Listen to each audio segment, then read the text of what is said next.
anyone can be hypnotized if they understand the language, but not everyone's hypnotized the same way. A suggestibility test is an exercise that you would do with your client to find out how suggestible they are. There's no pass or fail. Regardless of how they react to it, they passed, okay? They were successful because it shows you exactly how to hypnotize someone.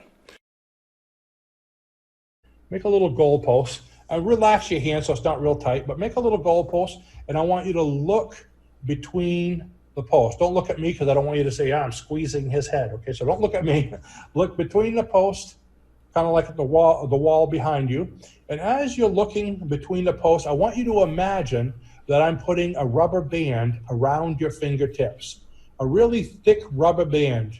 And imagine that it's pulling your fingers closer and closer together.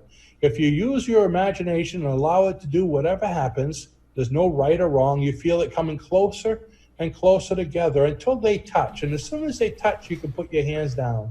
Coming closer and closer, tighter and tighter until it touches. And I'm putting a second rubber band, an even thicker one around it, like one of those that goes around envelopes in an office building. And I let go and it's tighter and tighter, closer and closer, and it touches. Those of you that didn't touch, leave your hands up there. Okay, now you can see some people's fingers came right together. Some went like this. Okay, like Kenneth is fairly close. Maria's fairly close. Okay, and some of you touched right away. India, your fingers went right together. Renaud, I think your fingers went right together too. Okay, going back to this chart right over here. If their fingers went right together and touched by the end of the exercise, and they're non-analytical. Okay, they're right in this area. If their fingers went didn't go together, but did kind of go and maybe ended about halfway or so, then they're about halfway in between here. If their fingers stayed straight up, then they're analytical, and you would do an analytical session.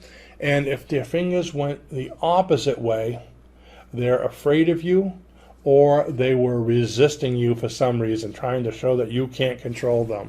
And then they were over here, okay?